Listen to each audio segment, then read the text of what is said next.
നമസ്കാരം. മാർക്കറ്റ് വാച്ചിലേക്ക് വീണ്ടും സ്വാഗതം. 2015 നിക്ഷേപകർക്ക് അനുകൂല വർഷമായി മാറട്ടെ എന്ന ആശംസയോടുകൂടിയാണ് മാർക്കറ്റ് വാച്ചിന്റെ ഈ ലക്കം ആരംഭിക്കുന്നത്. ഈ വർഷത്തിന്റെ തുടക്കത്തിൽ പ്രത്യേകിച്ചും വെള്ളിയാഴ്ച ശ്രദ്ധേയമായ മുന്നേറ്റം വിപണിയിൽ ഉണ്ടാകുന്നത് നമ്മൾ കണ്ടു. ഒട്ടുമിക്ക എല്ലാ സെക്ടറിലും ഇതിന്റെ നേട്ടം അനുഭവപ്പെടുകയും ചെയ്തു. 2014 അവസാന എപ്പിസോഡിൽ 2015 വേണ്ടി ചില ഓഹരികൾ നമ്മൾ സജസ്റ്റ് ചെയ്തിരുന്നു. ആ ഓഹരികളിൽ തുടക്കത്തിൽ തന്നെ മുന്നേറ്റം ദൃശ്യമായി എന്നതും പ്രേക്ഷകർ ശ്രദ്ധിച്ചു എന്ന് വേണം മനസ്സിലാക്കുവാൻ. അത് സംബന്ധിച്ച കത്തുകളും ഈ ലക്കത്തിൽ നമ്മൾ ലഭിച്ചിട്ടുണ്ട്.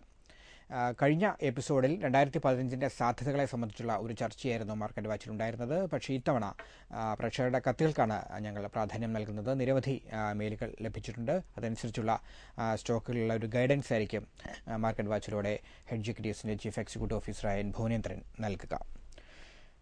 ശ്രീ ഭുവനേന്ദ്രൻ, നമ്മൾ നേരത്തെ സൂചിപ്പിച്ചതുപോലെ 2014 അവസാനത്തിൽ നമ്മൾ ചില സ്റ്റോക്കുകളുടെ റെക്കമെൻഡേഷൻ നൽകിയിരുന്നു. ഒട്ടുമിക്ക സ്റ്റോക്കുകളിലും ഒരു കുതിപ്പ് ഈ വർഷത്തിന്റെ തുടക്കത്തിൽ തന്നെ ദൃശ്യമാവുന്നതും നമ്മൾ കണ്ടു.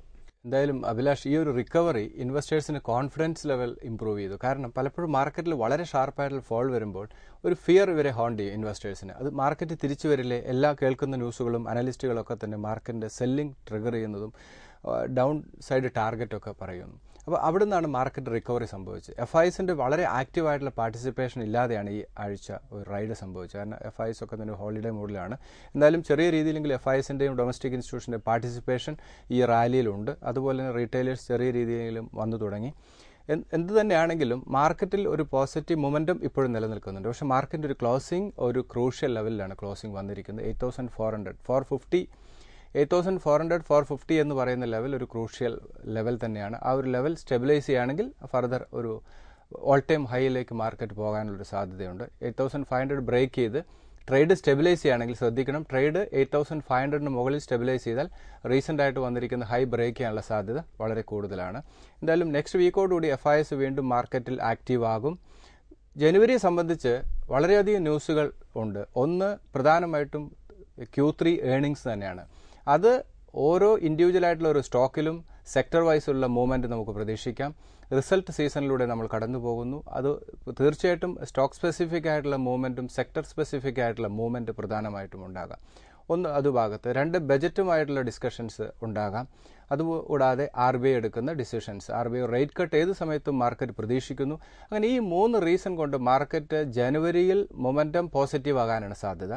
അതേ സമയത്ത് തന്നെ ഒരു കോഷ്യസ് അപ്രോച്ച് ആവശ്യമാണ്. കാരണം ജനുവരി സീരീസിൽ മാർക്കറ്റിൽ ഒരു സെല്ലിംഗ് വരാനുള്ള സാധ്യത. കാരണം മാർക്കറ്റിൽ ഇമ്മീഡിയറ്റ് ഒരു റിക്കവറി സംഭവിച്ചു. അതിൻ്റെ ഒരു സെല്ലിംഗ്, അതല്ലെങ്കിൽ ഒരു global cell of, US better economy വരുന്നു, പ്രൈം മിനിസ്റ്റർ ബാങ്കേഴ്സിൻ്റെ മീറ്റിംഗ് വിളിക്കുന്നു, അപ്പോൾ ബാങ്കിങ് സെക്ടറിൽ എന്തെങ്കിലും ചേഞ്ചസ് വരാം. ഇതൊക്കെ തന്നെ ഡൊമസ്റ്റിക് എക്കണോമിയിൽ വന്നിരിക്കുന്ന ചേഞ്ചസ് ആണ്. ഇതൊക്കെ തന്നെ മാർക്കറ്റിന് എനർജി നൽകുന്ന കാര്യങ്ങളാണ്. അതേ സമയത്ത് യൂറോപ്പ് വീണ്ടും ആ ക്രൈസിസിലൂടെ തന്നെയാണ് മൂവ് ചെയ്യുന്നത്. റഷ്യയുടെ ക്രൈസിസ് ഇതൊക്കെ നിലനിൽക്കുന്നു. അതുകൊണ്ട് എപ്പോഴും ഇൻവെസ്റ്റേഴ്സ് ഒരു കോഷ്യസ് അപ്രോച്ച് തന്നെയാണ്. ജനുവരി സീരീസിൽ തീർച്ചയായിട്ടും മാർക്കറ്റിനെ മൂവ് ചെയ്യിക്കുന്നത് Q3 റിസൾട്ടുകൾ തന്നെയായിരിക്കും. ദെൻ അതുപോലെ RBI എടുക്കുന്ന മെഷേഴ്സും, അതുപോലെ ഗ്ലോബൽ ഇഷ്യൂസ് എന്തെങ്കിലും മോശമാവുകയാണെങ്കിൽ ജനുവരിയിൽ വീണ്ടും ഒരു സെൽ ഓഫ് നമുക്ക് പ്രതീക്ഷിക്കാം. എന്താണെങ്കിലും ജനുവരി ഒന്ന് കോഷ്യസ് അപ്രോച്ച് തന്നെ ആയിരിക്കും നല്ലത്.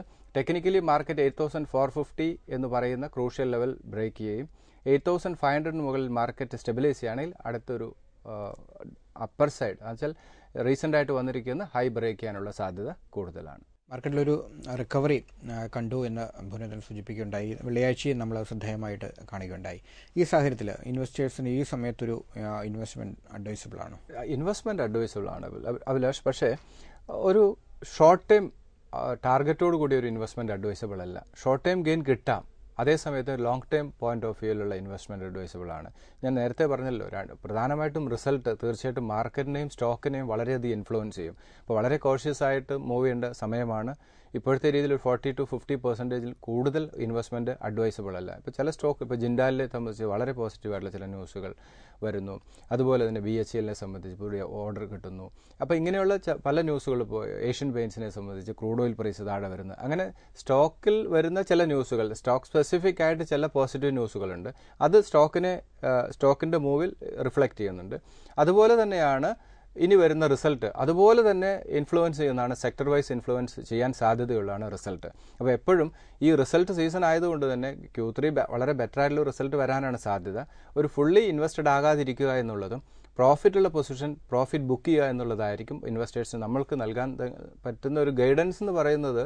പ്രോഫിറ്റ് ബുക്ക് ചെയ്യുക എന്നുള്ളതാണ് ഞാനിപ്പോൾ സജസ്റ്റ് ചെയ്യുക. കാരണം ഓപ്പർച്യൂണിറ്റി അഗൈൻ മാർക്കറ്റിൽ വരും. അറ്റ്ലീസ്റ്റ് ഒരു 50% പ്രോഫിറ്റ് ബുക്ക് ചെയ്യുക.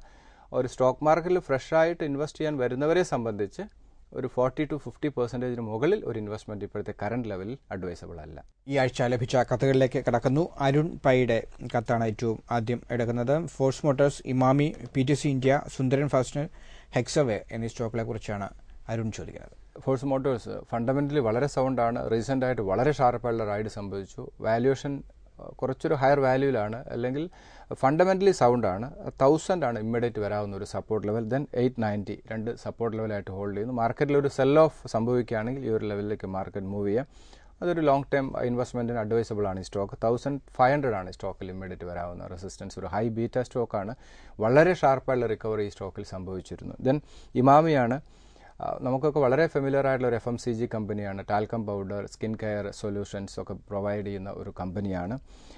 ഫണ്ടമെന്റലി സൗണ്ടാണ്. അതേസമയത്ത് വാല്യുവേഷൻ കുറച്ചൊരു ഹയർ വാല്യൂലാണ് സ്റ്റോക്ക് മൂവ് ചെയ്യുന്നത്. 750 ആണ് ഇമ്മീഡിയറ്റ് വരാവുന്ന ഒരു സപ്പോർട്ട്. ദെൻ 670. ഈ രണ്ട് ലെവൽ ഇൻവെസ്റ്റ്മെന്റിന് ലോങ് ടൈം പോയിന്റ് ഓഫ് വ്യൂവിൽ പരിഗണിക്കാം. 900 ആണ് സ്റ്റോക്കിൽ ഇമ്മീഡിയറ്റ് വരാവുന്ന റെസിസ്റ്റൻസ്. ഇതിൽ ഫോഴ്സ് മോട്ടോഴ്സും ഇമാമിയും ഫണ്ടമെന്റലി സൗണ്ടാണ്. ദെൻ PTC ഇന്ത്യയാണ്. പവർ ട്രേഡിംഗിലാണ് പ്രധാനമായിട്ടും കമ്പനി ഫോക്കസ് ചെയ്യുന്ന. ഗുഡ് ഫണ്ടമെന്റൽസ് ആണ്. ലോങ് ടൈം പോയിന്റ് ഓഫ് വ്യൂവിൽ ഇൻവെസ്റ്റ്മെന്റിന് പരിഗണിക്കാൻ 91 and 82 രണ്ട് സപ്പോർട്ട് ലെവലാണ്. 105 ആണ് സ്റ്റോക്കിൽ ഇമ്മീഡിയറ്റ് വരാവുന്ന റെസിസ്റ്റൻസ്. ദെൻ സുന്ദരം ഫാസ്റ്റനേഴ്സ് ആണ്. പവർ മെറ്റൽ സൊല്യൂഷൻസിലൊക്കെയാണ് ഇവർ പ്രധാനമായിട്ടും ഫോക്കസ് ചെയ്യുന്നത്. ഫണ്ടമെന്റലി വളരെ സൗണ്ടായിട്ടുള്ള സ്റ്റോക്കാണ്. പവർ മെറ്റൽ പാർട്സൊക്കെ പ്രധാനമായിട്ടും മാനുഫാക്ചർ ചെയ്യുന്നു. വളരെ സൗണ്ട് ഫണ്ടമെന്റൽ സപ്പോർട്ട് ചെയ്യുന്നു. 180 and 150 രണ്ട് സപ്പോർട്ട് ലെവലാണ്. ലോങ് ടൈം പോയിന്റ് ഓഫ് വ്യൂവിൽ സുന്ദരം ഫാസ്റ്റനേഴ്സ് ഇൻവെസ്റ്റ്മെന്റിന് പരിഗണിക്കാം. പക്ഷേ ഈ കറന്റ് വാല്യൂവിൽ ഇൻവെസ്റ്റ്മെന്റ് അഡ്വൈസബിൾ അല്ല. അടുത്തൊരു കറക്ഷന് വേണ്ടി ഇൻവെസ്റ്റേഴ്സ് വെയിറ്റ് ചെയ്യുക. ദെൻ ഇൻവെസ്റ്റ്മെന്റ് അഡ്വൈസബിൾ ആണ്. 220 ആണ് സ്റ്റോക്കിൽ ഇമ്മീഡിയറ്റ് വരാവുന്ന റെസിസ്റ്റൻസ്. ദെൻ ഹെക്സാവർ ടെക്നോളജീസ് ആണ്. ഗുഡ് ഫണ്ടമെന്റൽസ് ആണ്. 190 ആണ് ഇമ്മീഡിയറ്റ് വരാവുന്ന സപ്പോർട്ട്. ആ ഒരു ലെവൽ ഇൻവെസ്റ്റ്മെന്റിന് പരിഗണിക്കാം. Then 165 second support level. മാർക്കറ്റിൽ ഒരു സെൽ ഓഫ് ജനുവരി സീരീസിൽ ഗ്ലോബൽ സിറ്റുവേഷൻ എന്തെങ്കിലും മോശമാവുകയാണെങ്കിൽ, അതല്ലെങ്കിൽ FIs വീണ്ടും മാർക്കറ്റിലേക്ക് ആക്റ്റീവായി വരുന്നു, FIസിന്റെ ഭാഗത്ത് നിന്ന് ഒരു വിഡ്രോവൽ വരികയും റുപ്പി വീണ്ടും ഡിപ്രീഷിയേറ്റ് ചെയ്യുന്ന ഒരു സാഹചര്യം ഉണ്ടായാൽ മാർക്കറ്റിൽ ഒരു സെൽ ഓഫ് നമുക്ക് പ്രതീക്ഷിക്കാം.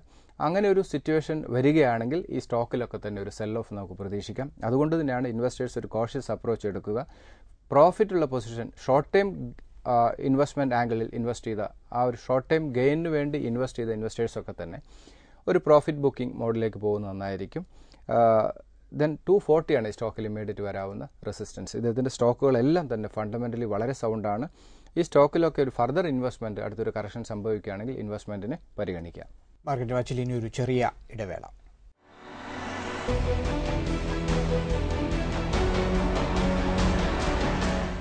മാർക്കറ്റ് വാച്ചിലേക്ക് വീണ്ടും സ്വാഗതം.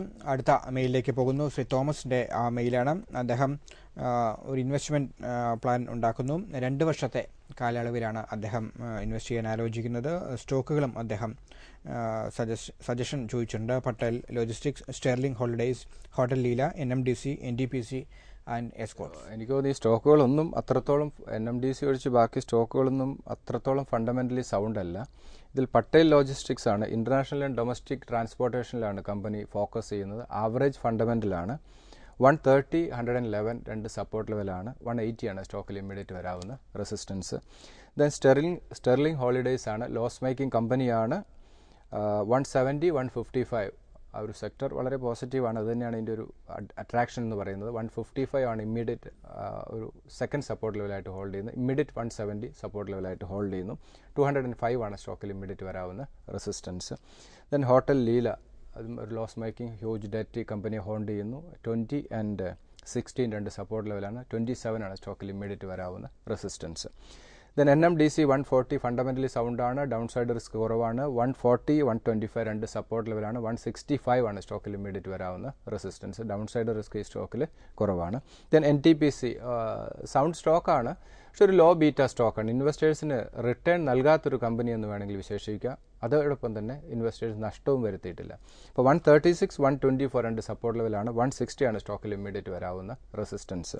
അടുത്തത് എസ്കോർട്സ് ആണ്. എസ്കോർട്സ് ഓട്ടോമൊബൈൽ സെയിൽസ് മോശമായി. അതിൻ്റെ സെൽ ഓഫ് മഹീന്ദ്രയിലൊക്കെ നമ്മൾ കണ്ടു. അതേസമയത്ത് മാരുതിയുടെ സെയിൽസ് ബെറ്റർ ആയിരുന്നു.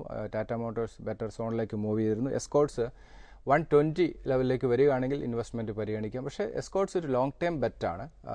ഇമ്മീഡിയറ്റ് ചിലപ്പോൾ സ്റ്റോക്ക് ഒന്ന് കറക്റ്റ് ചെയ്യാനുള്ള സാധ്യതയുണ്ട്.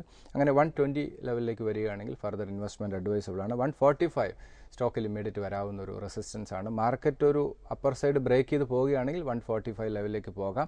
അങ്ങനെ ഒരു സാഹചര്യം ഉണ്ടാവുകയാണെങ്കിൽ അതൊരു സെല്ലിംഗ് ലെവലായിട്ട് വേണമെങ്കിൽ നമ്മൾക്ക് കൺസിഡർ ചെയ്യാം. എനിക്കൊന്ന് ഇദ്ദേഹം കുറച്ചുകൂടെ നല്ല ഫണ്ടമെൻ്റലി സൗണ്ട് ആയിട്ടുള്ള സ്റ്റോക്ക് ലാസ്റ്റ് എപ്പിസോഡിലൊക്കെ തന്നെ വളരെ നല്ല സ്റ്റോക്കുകൾ നമ്മൾ റെക്കമെൻഡ് ചെയ്തു.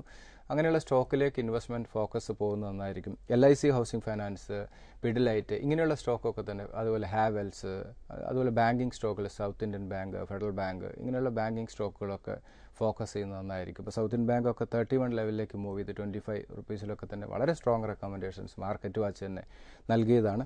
കുറച്ചും കൂടെ ഫണ്ടമെൻ്റൽസിന് ഇമ്പോർട്ടൻസ് കൊടുക്കുക, അതുപോലെ 2-3 സെക്ടർ നോക്കി അങ്ങനെ ഒരു ഇൻവെസ്റ്റ്മെൻ്റ് ആയിരിക്കും അദ്ദേഹത്തിന് നല്ലത്. അദ്ദേഹത്തിൻ്റെ സ്റ്റോക്ക് സെലക്ഷൻ അത്രത്തോളം നല്ലതല്ല. എത്രയോ നല്ല സ്റ്റോക്കുകൾ അവൈലബിൾ ആണ്. അപ്പോൾ നമ്മൾ ഇൻവെസ്റ്റ്മെൻറ്റിന് പരിഗണിക്കുമ്പോൾ പലപ്പോഴും സ്റ്റോക്ക് പിക്ക് നന്നായില്ലെങ്കിൽ നമുക്ക് വലിയ ലോസ് വരാനുള്ള സാധ്യതയുണ്ട്. ടിപ്സിന് പുറകെ നമ്മൾ പോകേണ്ട, നമ്മുടെ മുന്നിൽ കാണുന്ന വളരെ ഫെമിലർ ആയിട്ടുള്ള സ്റ്റോക്കുകൾ, ഈവൻ മാരുതി, ടാറ്റ മോട്ടോഴ്സ്, അങ്ങനെ പിഡിലൈറ്റ്, ഏഷ്യൻ പെയിൻറ്റ്സ് ഇങ്ങനെയുള്ള സ്റ്റോക്ക് ഇപ്പോഴത്തെ ഒരു കറണ്ട് വാല്യൂവിൽ ഇൻവെസ്റ്റ്മെൻറ്റ് അഡ്വൈസബിൾ അല്ല. അങ്ങനെ ഫ്രഷ് ആയിട്ട് പുതുതായി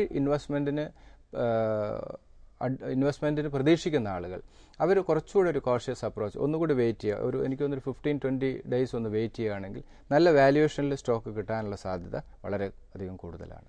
മാർക്കറ്റ് വാച്ചിൽ ഒരു ഇടവേള.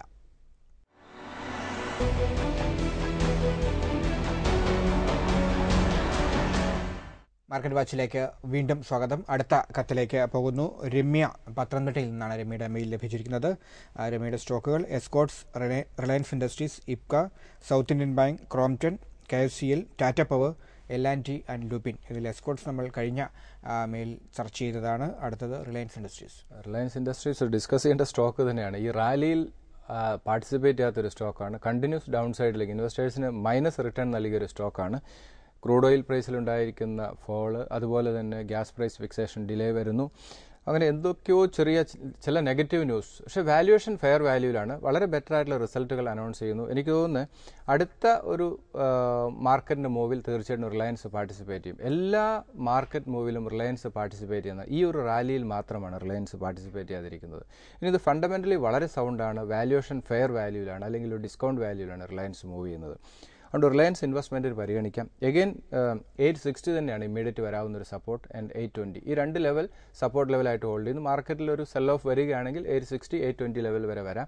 അത് വീണ്ടും ഒരു ഇൻവെസ്റ്റ്മെൻറ്റിന് പരിഗണിക്കാവുന്ന ഒരു ലെവൽ തന്നെയാണ്. 960 ആണ് സ്റ്റോക്കിൽ ഇമ്മീഡിയറ്റ് വരാവുന്ന റെസിസ്റ്റൻസ്. 960 ലെവലിലേക്ക് സ്റ്റോക്ക് മൂവ് ചെയ്യുകയാണെങ്കിൽ 950, 960 ലെവലിലേക്ക് വരികയാണെങ്കിൽ short time point of view ഒരു പ്രോഫിറ്റ് ബുക്കിംഗ് അഡ്വൈസബിൾ ആണ്. ഇപ്പോൾ പലപ്പോഴും സ്റ്റോക്കിൽ വൺ ടൈം ഇൻവെസ്റ്റ്മെൻറ്റ് ഇല്ല എന്ന് പറയുന്നത് തന്നെയാണ്. ഇപ്പം നമുക്കറിയാം 1140 നിന്നാണ് റിലയൻസിൻ്റെ ഈ ഒരു സെൽ ഓഫ് വന്നുകൊണ്ടിരിക്കുന്നത്. അതിനിടെ എത്രയോ ഓപ്പർച്യൂണിറ്റി ഇൻവെസ്റ്റേഴ്സിന് നൽകിയിട്ടുണ്ട്. 980 ലെവൽ വന്നു, എഗൈൻ 1045 വന്നു, എഗൈൻ 960 വന്നു, 1040 ലെവലിലേക്ക് മൂവ് ചെയ്തു. 930 നിന്ന് എഗൈൻ 1020 ലെവലിലേക്ക് മൂവ് ചെയ്തു. ദെൻ 860 വന്ന് ദെൻ 910 മൂവ് ചെയ്തു. അപ്പോൾ എപ്പോഴും ഏത് ഷാർപ്പ് സെൽ ഓഫിലും റിലീഫ് റാലി ലഭിക്കും. അപ്പോൾ ഷാർപ്പായിട്ടുള്ള സെൽ ഓഫ് മാർക്കറ്റിൽ വരുമ്പോൾ ഇൻവെസ്റ്റേഴ്സ് വളരെയധികം ശ്രദ്ധിക്കേണ്ട ഒരു കാര്യമാണ്. മാർക്കറ്റിൽ നല്ല സ്റ്റോക്കിൽ ഷാർപ്പായിട്ടുള്ള സെൽ ഓഫ് വരുമ്പോൾ ആ സ്റ്റോക്ക് ബൈ ചെയ്യുക. റിലീഫ് റാലിയിൽ എക്സിറ്റ് ചെയ്ത് മാറുക. 4-5% എക്സിറ്റ് ചെയ്ത് മാറുകയാണെങ്കിൽ നമ്മൾ നേരത്തെ ഹോൾഡ് ചെയ്ത സ്റ്റോക്കിൻ്റെ ആവറേജ് കുറച്ച് കൊണ്ടുവരാൻ സാധിക്കും. അപ്പോൾ ഇങ്ങനെ ഒരു ഇൻവെസ്റ്റ്മെൻറ്റ് മാത്രമേ അഡ്വൈസബിൾ ആയിട്ടുള്ളൂ. കാരണം ഏത് സ്റ്റോക്ക് ഏത് ലെവലിലേക്ക് മൂവ് ചെയ്യുന്നു നമുക്ക് പറയാൻ സാധിക്കില്ല. ഇപ്പോൾ റിലയൻസ് 1050-കോ 60-കോ ഹോൾഡ് ചെയ്യുന്നവരെ സംബന്ധിച്ച് ഓരോ ഷാർപ്പായിട്ടുള്ള ഫോളും ക്യാപിറ്റലൈസ് ചെയ്യാൻ പറ്റിയെങ്കിൽ ഇന്നും റിലയൻസ് പ്രോഫിറ്റിലായിരിക്കും. അത് ഇൻവെസ്റ്റേഴ്സ് ശ്രദ്ധിക്കണം. ഒരു സിംഗിൾ ഇൻവെസ്റ്റ്മെൻ്റ് ഇല്ല, അതിലെ ക്യാപിറ്റൽ അലോക്കേഷൻ പെർഫെക്റ്റ് ആകണം. അങ്ങനെയാണെങ്കിൽ തീർച്ചയായിട്ടും ഏത് ഏത് ഫോളിംഗ് മാർക്കറ്റിലും നമുക്ക് പ്രോഫിറ്റ് ഗെയിൻ ചെയ്യാൻ സാധിക്കും. ഇപ്പോൾ റിലയൻസ് എന്തായാലും ഇപ്പോഴത്തെ വാല്യുവേഷൻ ഫെയർ ആണ്. അടുത്ത വീണ്ടും കറക്ഷൻ വരികയാണെങ്കിൽ തീർച്ചയായിട്ടും ഇത് പോർട്ട്ഫോളിയോയിൽ കൊണ്ടുവരിക. ദെൻ ഇപ്ക ലാഭമാണ്. ഫോർമുലേഷൻ, ആക്റ്റീവ് ഫാർമസ്യൂട്ടിക്കൽ ഇൻഗ്രീഡിയൻസിലൊക്കെയാണ് ഇവരുടെ ഫോക്കസ്. ചെറിയ ഇഷ്യൂ അമേരിക്ക FDA ത്രൂ വന്നിരുന്നു. അതാണ് സ്റ്റോക്ക് ഇപ്പോഴും മൂവ് ചെയ്യാത്തത്. ഫണ്ടമെൻ്റലി വളരെ സൗണ്ടാണ്. 680, 640 രണ്ട് സപ്പോർട്ട് ലെവലാണ്. ഫാർമയിൽ പെർഫോം ചെയ്യാത്തൊരു സ്റ്റോക്ക് തന്നെയാണ് ഇപ്ക ലാബ്. അതിൻ്റെ റീസൺ US FDAയുടെ ചില മൂവ് തന്നെയായിരുന്നു. ദെൻ 804 ആണ് സ്റ്റോക്കിൽ ഇമ്മീഡിയറ്റ് വരാവുന്ന resistance. Long time point of view stock ഇൻവെസ്റ്റ്മെൻറ്റിന് പരിഗണിക്കാം. ദെൻ സൗത്ത് ഇന്ത്യൻ ബാങ്ക് ഒരു റാലി സംഭവിച്ചു. കറണ്ട് ലെവൽ 31 ലെവൽ ഒരു ഇൻവെസ്റ്റ്മെൻറ്റ് ഷോർട്ട് ടൈം ഗെയിനിന് അഡ്വൈസബിൾ അല്ല. എഗൈൻ ഒരു കറക്ഷന് വേണ്ടി വെയിറ്റ് ചെയ്യുക. 26 ആണ് ഇമ്മീഡിയറ്റ് വരാവുന്ന സപ്പോർട്ട് ലെവൽ. ദെൻ 23 ലെവലിലേക്ക് വരാൻ സാധ്യത കുറവാണ്. ഒരു സെൽ ഓഫ് വരികയാണെങ്കിൽ, ഒരു ഗ്ലോബൽ സെൽ ഓഫ് വരികയാണെങ്കിൽ മാത്രമേ ആ ഒരു ലെവലിലേക്ക് മൂവ് ചെയ്യാൻ സാധ്യതയുള്ളൂ. ഇമ്മീഡിയറ്റ് 26 ഒരു സ്ട്രോങ് സപ്പോർട്ട് ലെവലായിട്ട് ഹോൾഡ് ചെയ്യുന്നു. ഇപ്പോൾ 26, 25 ലെവലൊക്കെ തന്നെ ഒരു 1 മന്ത് ബാക്ക് സ്റ്റോക്ക് വന്നതാണ്. ഓൾമോസ്റ്റ് 15-20% റിട്ടേൺ ആണ് ഷോർട്ട് പീരീഡിൽ നൽകിയിരിക്കുന്നത്. അപ്പോൾ ഇങ്ങനെ വളരെ ഷാർപ്പായിട്ട് സെൽ ഓഫ് വരുമ്പോൾ ഇൻവെസ്റ്റേഴ്സ് ഇൻവെസ്റ്റ് ചെയ്യുന്നില്ല. റീറ്റെയിൽ ഇൻവെസ്റ്റേഴ്സ് സ്റ്റോക്ക് മാർക്കറ്റിൽ വരുന്നില്ല. ഈ ഒരു ഫിയർ മാറണം. ഷാർപ്പായിട്ടുള്ള സെൽ ഓഫ് വരുമ്പോൾ നമ്മൾ കൂടുതൽ ക്വാണ്ടിറ്റി ബൈ ചെയ്യുക എന്നുള്ള സിസ്റ്റത്തിലേക്ക് സ്റ്റോക്ക് മാർക്കറ്റിൻ്റെ സ്ട്രാറ്റജിയെ റീറ്റെയിൽ ഇൻവെസ്റ്റേഴ്സ് മാറ്റണം. ഇപ്പോൾ ഇൻവെസ്റ്റേഴ്സിന് കോൺഫിഡൻസ് വന്നു. ദെൻ അടുത്ത ഡിപ്പ് വരാണ്ട് മേടിക്കാമെന്ന് മാനസികമായിട്ട് തയ്യാറെടുക്കും. പക്ഷേ അടുത്ത ഫോൾ വരുമ്പോഴും നമ്മൾ സെയിം മിസ്റ്റേക്ക് റിപ്പീറ്റ് ചെയ്യും. കാരണം വീണ്ടും നമ്മളെ ഫിയർ ഹോണ്ട് ചെയ്യും. നമ്മൾ ഇൻവെസ്റ്റ്മെൻറ്റ് നടത്തില്ല. അപ്പോൾ നല്ല സ്റ്റോക്കിൽ വളരെ ഷാർപ്പായിട്ടുള്ള സെൽ ഓഫ് വരുമ്പോൾ ബൈങ് നടത്തുക. 132 ലെവൽ വരെ ഫെഡറൽ ബാങ്ക് പോയതാണ്. ഇന്ന് 150 ലെവലിലാണ്. അങ്ങനെ ഓരോ സ്റ്റോക്ക് എടുത്താലും നമ്മൾക്കറിയാം. അതുകൊണ്ട് വളരെ ഷാർപ്പായിട്ടുള്ള സെൽ ഓഫ് വരുമ്പോൾ ഈ സ്റ്റോക്കിൽ ഒന്നും സംഭവിച്ചില്ലെങ്കിൽ നമ്മൾ അതിനകത്ത് ഇൻവെസ്റ്റ്മെൻറ്റ് അഡ്വൈസബിൾ ആണ്. അത് ഇൻവെസ്റ്റേഴ്സ് മനസ്സിലാക്കുക. ദെൻ ക്രോംപ്ടൺ ഗ്രീവ്സ് ആണ് ഒരു ലോങ് ടൈം സ്റ്റോറി തന്നെയാണ്. ഒരു റിവൈവൽ പാതയിലാണ്. 175 ആൻഡ് 164 രണ്ട് സപ്പോർട്ട് ലെവലാണ്. ഇപ്പോൾ 188 ലെവലാണ്. ഒരു റിക്കവറി ഈ സ്റ്റോക്കിലൊക്കെ സംഭവിച്ചിരുന്നു. 205 ആണ് സ്റ്റോക്കിൽ ഇമ്മീഡിയറ്റ് വരാവുന്ന റെസിസ്റ്റൻസ്. ഈ റാലിയിലും അത്രത്തോളം ആക്റ്റീവായിട്ട് ഈ സ്റ്റോക്ക് പാർട്ടിസിപ്പേറ്റ് ചെയ്തില്ല. വളരെ ഫെമിലിയർ ആയിട്ടുള്ള സ്റ്റോക്ക് തന്നെയാണ്. ഇൻവെസ്റ്റ്മെൻറ്റിന് പരിഗണിക്കാം. ദെൻ KSEL ആണ്. ഫാം സൊല്യൂഷൻസ് പ്രൊവൈഡ് ചെയ്യുന്ന കമ്പനിയാണ്. ഫണ്ടമെൻ്റലി വളരെ സൗണ്ടാണ്. 764 ലെവലിലേക്ക് വരികയാണെങ്കിൽ തീർച്ചയായിട്ടും ഇൻവെസ്റ്റ്മെൻറ്റിന് പരിഗണിക്കാം. ദെൻ 700, 860 ആണ് സ്റ്റോക്കിൽ ഇമ്മീഡിയറ്റ് വരാവുന്ന റെസിസ്റ്റൻസ്. ദെൻ L&T ആണ്. L&T ഈ റാലിയിൽ L&Tയും പാർട്ടിസിപ്പേറ്റ് ചെയ്തിട്ടില്ല. എന്നാൽ ഈ ഫ്രൈഡേ ഒരു മൂവ് നമ്മൾ കണ്ടു. 1540 സ്റ്റോക്ക് മൂവ് ചെയ്തു. 560 സ്റ്റോക്കിൽ ഇമ്മീഡിയറ്റ് ഒരു റെസിസ്റ്റൻസ് ഉണ്ട്. അത് ബ്രേക്ക് ചെയ്യുകയാണെങ്കിൽ പഴയ ഹയർ ലെവലിലേക്ക് സ്റ്റോക്ക് മൂവ് ചെയ്യാനുള്ള സാധ്യതയുണ്ട്. കാരണം ഇന്ത്യ ഗ്രോത്ത് സ്റ്റോറിയിൽ തീർച്ചയായിട്ടും L&T ഉണ്ടാവും. അതിന് ഇൻഫ്രാസ്ട്രക്ചർ സ്പെൻഡിങ് ആണ്. അതാണ് ഇന്ത്യ ലാക്ക് ചെയ്യുന്നത്. അതിൽ L&T ഇല്ലാതെ ഇന്ത്യയെ ബിൽഡ് ചെയ്യാൻ സാധിക്കില്ല. അതുതന്നെയാണ് സേഫ് ആയിട്ടുള്ളൊരു ബെറ്റ് തന്നെയാണ് L&T. 1450, 1400 രണ്ട് സപ്പോർട്ട് ലെവലാണ്. 1650 ആണ് സ്റ്റോക്കിൽ ഇമ്മീഡിയറ്റ് അല്ല, ഒരു ലോങ് ടൈം ടാർഗറ്റ് അല്ലെങ്കിൽ ഒരു റെസിസ്റ്റൻസ്. അതാണ് ഇമ്മീഡിയറ്റ് 1560 വളരെ ക്ലോസ് ആയിട്ട് വാച്ച് ചെയ്യണം. ആ 560 ബ്രേക്ക് ചെയ്ത് ട്രേഡ് സ്റ്റെബിലൈസ് ചെയ്യുകയാണെങ്കിൽ ഈ 1650 ലെവലിലേക്ക് മൂവ് ചെയ്യാം. പക്ഷേ ഇപ്പോഴത്തെ സാഹചര്യത്തിൽ 1560 ലെവൽ ബ്രേക്ക് ചെയ്യാനുള്ള സാധ്യത കുറവാണ്. ദെൻ ലൂപ്പിനാണ്. വളരെ സൗണ്ട് ആയിട്ടുള്ള ഫണ്ടമെൻ്റൽ സപ്പോർട്ട് ചെയ്യുന്ന ഒരു ഫാർമസ്യൂട്ടിക്കൽ കമ്പനിയാണ്. ഈ വർഷം എല്ലാ അനലിസ്റ്റുകളും പെർഫോം ചെയ്യും എന്ന് പറയുന്ന രണ്ട് സെക്ടർ IT ആൻഡ് ഫാർമയാണ്. ഓൾറെഡി വാല്യുവേഷൻ കുറച്ച് ഹയർ വാല്യൂവിലാണ്. അതുകൊണ്ട് അടുത്തൊരു കറക്ഷൻ സംഭവിക്കുകയാണെങ്കിൽ മാത്രം ഇൻവെസ്റ്റ്മെൻറ്റിന് പരിഗണിക്കുക. 1400, 1320 ലെവൽ വരികയാണെങ്കിൽ ഇൻവെസ്റ്റ്മെൻറ്റിന് പരിഗണിക്കാം. 1540 ആണ് സ്റ്റോക്കിൽ ഇമ്മീഡിയറ്റ് വരാവുന്ന റെസിസ്റ്റൻസ്. ഇദ്ദേഹത്തിൻ്റെ എല്ലാ പോർട്ട്ഫോളിയോയും വളരെ ബ്യൂട്ടിഫുൾ ആയിട്ടുള്ളൊരു പോർട്ട്ഫോളിയോ ആണ്. പക്ഷേ ഇതിൻ്റെ ഇൻവെസ്റ്റ്മെൻറ്റ് സ്ട്രാറ്റജിയാണ് മാർക്കറ്റിൽ കറക്ഷൻ വരുമ്പോൾ മാത്രം ഇൻവെസ്റ്റ്മെൻറ്റ് നടത്തുക. റിലീഫ് റാലി വരിക അല്ലെങ്കിൽ മാർക്കറ്റിൽ ഷാർപ്പായിട്ടുള്ള റിക്കവറി സംഭവിക്കുമ്പോൾ ആ സ്റ്റോക്ക് സെൽ ഓഫ് ചെയ്ത് മാറുക. വീണ്ടും നമ്മൾ ബാങ്കിലേക്ക് പൈസ പോവുക. വീണ്ടും ഷാർപ്പായിട്ടുള്ള സെൽ ഓഫ് വരുമ്പോൾ ഇൻവെസ്റ്റ്മെൻറ്റ് നടത്തുക. കാരണം 2015 സംബന്ധിച്ച് മാർക്കറ്റിൽ ഞാൻ ലാസ്റ്റ് വീക്ക് എപ്പിസോഡിൽ പറഞ്ഞ വോളറ്റിലിറ്റി കൂടാനുള്ളൊരു സാധ്യതയുണ്ട്. അതുകൊണ്ട് എപ്പോഴും നമ്മൾ റിസർവ് ഫണ്ട് എപ്പോഴും നമ്മൾ കാണണം. അതേസമയത്ത് ഏറ്റവും നന്നായി പെർഫോം ചെയ്യാൻ സാധ്യതയുള്ളൊരു വർഷമാണ് 2015. 2015 തുടക്കത്തിൽ തന്നെ അല്ലെങ്കിൽ 2014 അവസാനം മുതൽ കേന്ദ്ര സർക്കാർ ചില പ്രഖ്യാപനങ്ങൾ നടത്തിയിരുന്നു. നേരത്തെ ഇൻഷുറൻസ് ബില്ല് സംബന്ധിച്ച്, പിന്നീട് ഈ കഴിഞ്ഞ ദിവസങ്ങളിൽ ലാൻഡ് റിഫോമുമായി ബന്ധപ്പെട്ട കാര്യങ്ങൾ വന്നു. മോദി ബാങ്ക് മേധാവികളുമായി കാണുന്നു. ഒപ്പം തന്നെ ഈ എക്സൈസ് തീരുവ വർദ്ധിപ്പിച്ചുകൊണ്ട് ഓയിലിൻ്റെ പ്രത്യേകിച്ചും പെട്രോളിൻ്റെയും ഡീസലിൻ്റെയും അത് ഏതാണ്ട് 20,000 കോടി രൂപയോളം വരും. അത് ഇൻഫ്രാസ്ട്രക്ചർ മേഖലയിലേക്ക് സ്പെൻഡ് ചെയ്യാൻ പോവുകയാണെന്നാണ് ഗവൺമെൻറ് പറഞ്ഞത്. ഇത്തരത്തിലുള്ള ഒരു വലിയൊരു സ്പെൻഡിങ്ങും ഒരു റോഡ് പ്ലാൻ, പുതിയൊരു ഭാവി പദ്ധതികളെക്കുറിച്ചുള്ള ഒരു ചിത്രം വ്യക്തമാക്കുന്നത് മാർക്കറ്റിന് ബജറ്റിന് മുമ്പ് തന്നെ ഒരു ആവേശം നൽകുന്നതാണോ? തീർച്ചയായിട്ടും. ഈ മോഡി ഇപ്പോൾ എടുക്കുന്ന സ്റ്റെപ്സ് എല്ലാം ഒന്ന് അദ്ദേഹത്തിന് അനുകൂലമായി കാര്യങ്ങൾ വരുന്നു എന്നുള്ളതാണ് ഏറ്റവും വലിയ പോസിറ്റീവ്. അതനുസരിച്ച് കാര്യങ്ങൾ മൂവ് ചെയ്യുന്നു. അതുപോലെ തന്നെ ഇൻഷുറൻസ് ബില്ല് പാസ്, GST വരുന്നതൊക്കെ തന്നെ ഇന്ത്യയെ സംബന്ധിച്ച് വളരെ പോസിറ്റീവ് തന്നെയാണ്. കാരണം കാണുന്ന സൈനൊക്കെ തന്നെ വളരെ ബെറ്റർ ആയിട്ടുള്ള സൈനാണ്. അതൊക്കെ ഇന്ത്യ വലിയൊരു കുതിപ്പിന് തയ്യാറെടുക്കുക തന്നെയാണ് അഭിലാഷ്. അതുകൊണ്ട് തന്നെയാണ് FIs വളരെ ആക്റ്റീവായി ഇന്ത്യയിലേക്ക് വരുന്നത്. ഇത് കേട്ട് ഇൻവെസ്റ്റേഴ്സ് പെട്ടെന്ന് വന്ന് സ്റ്റോക്ക് മേടിക്കേണ്ട ആവശ്യമില്ല. കാരണം ഏത് ബുൾ റൈഡിലും കറക്ഷൻസ് സംഭവിക്കും. പക്ഷേ ഈ കറക്ഷൻ സംഭവിക്കുമ്പോൾ നമ്മൾ പഴയത് മറന്നു പോകരുത്.